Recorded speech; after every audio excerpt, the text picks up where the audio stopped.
नमस्कार बच्चों। आज हम आपकी पुस्तक विस्टास का 8वां पाठ शुरू करने वाले हैं, जिसका नाम है मेमोरीज ऑफ चाइल्डहुड। लिखने वाली लेखिकाएं हैं जिटकालासा और बामा। यह इकाई अल्पसंख्यक समुदाय की दो महिलाओं के जीवन से आत्मकथात्मक कड़ियाँ प्रस्तुत करती हैं, जो अपने बचपन को याद करती हैं और मुख्य धारा की संस्कृति के साथ अपने संबंध पर प्रकाश डालती हैं। पहला वर्णन 19वीं शताब्दी के उत्तरार्ध में जन्मी एक अमेरिकी भारतीय महिला के द्वारा है और दूसरा एक समकालीन तमिल दलित लेखिका के द्वारा है। 1876 में जन्मी गर्ट्रूड साइमन्स बोनेन अमेरिकी मूल की एक असाधारण रूप से प्रतिभाशाली और शिक्षित महिला थी, जिसने एक ऐसे समय में संघर्ष किया और विजय प्राप्त की जब मूल अमेरिकी संस्कृति और महिलाओं की ओर बहुत अधिक पूर्वाग्रह व्याप्त था। एक लेखिका के रूप में उन्होंने जिटकाला सा पेन नेम अपनाया और 1900 में कार्लिसल इंडियन स्कूल की आलोचना करते हुए लेख प्रकाशित करने आरंभ किए। उनकी रचनाओं में बाहरी दिखावे की आलोचना होती थी और एक मूल अमेरिकी महिला के रूप में उनका जीवन दूसरों को दबाने की बुराई के विरुद्ध समर्पित था। बामा एक रोमन कैथोलिक परिवार की एक तमिल दलित महिला का पेन नेम है। उनकी 3 मुख्य रचनाएं प्रकाशित हुई हैं। 1992 में एक आत्मकथा करक्कू, 1994 में एक उपन्यास संगति और 1996 में लघु कथाओं का एक संग्रह जिसका नाम है किसुम्बुकुरान। कुरुक्कू का अर्थ होता है ताड़ की पत्तियां जो दोनों किनारों पर दांतेदार होने से दुधारी तलवार की तरह होती हैं। शब्दों के एक चुने हुए हेर फेर से तमिल शब्द करक्कू, जिसमें बीज अर्थ वाला करु शब्द है, जिसका अर्थ ताजगी या नयापन भी होता है।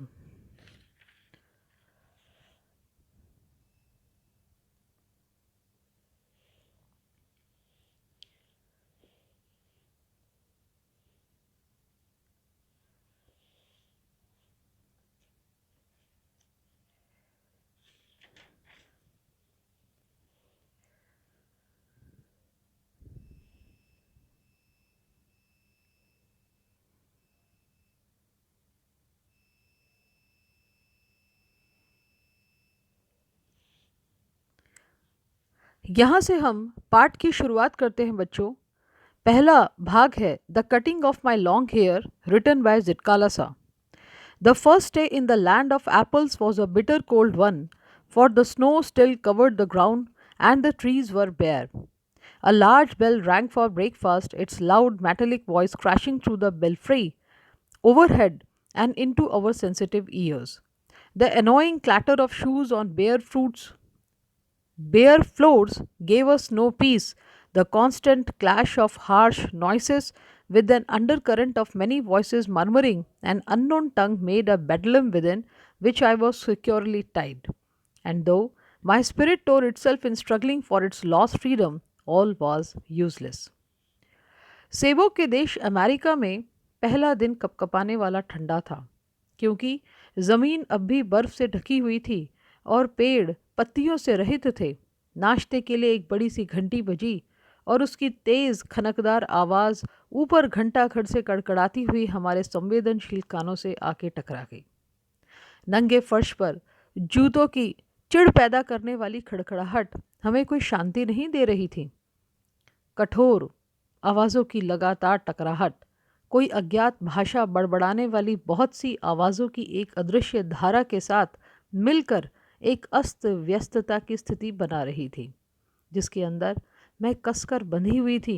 और यद्यपि मेरी आत्मा अपनी खोई हुई स्वतंत्रता के लिए संघर्ष में छटपटा रही थी, परंतु सब कुछ व्यर्थ था। A pale-faced woman with white hair came up after us. We were placed in the line of girls who were marching into the dining room. These were Indian girls, in stiff shoes and closely clinging dresses. The small girls were sleeved aprons and shingled hair. As I walked noiselessly in my soft moccasins, I felt like sinking to the floor, for my blanket had been stripped from my shoulders. I looked hard at the Indian girls who seemed not to care that they were even more immodestly dressed than I in their tightly fitting clothes.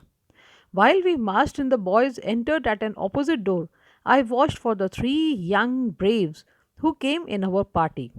I spied them in the rear ranks, looking as uncomfortable as I felt. A small bell was tapped, and each of the pupils drew a chair from under the table, supposing this act meant they were to be seated. I pulled out mine and at once slipped into it from one side, but when I turned my head, I saw that I was the only one seated and all the rest at our table remained standing.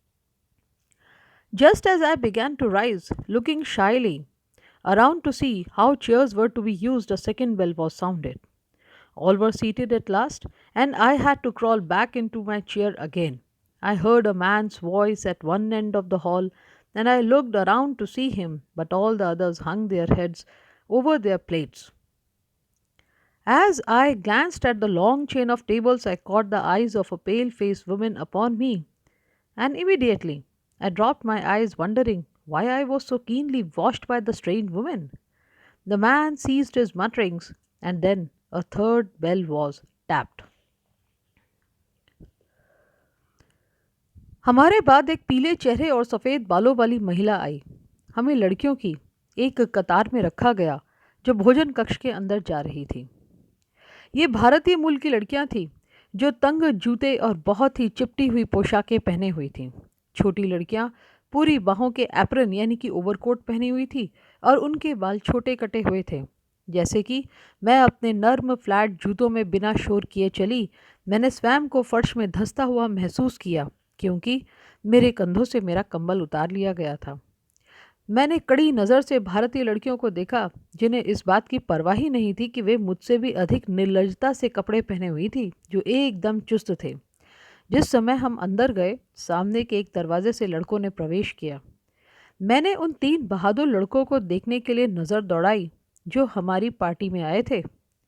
मैंने उन्हें पिछली पंक्तियों में ढूंढ लिया था। वे भी उतने ही असहज लग रहे थे जितना असहज मैं महसूस कर रही थी।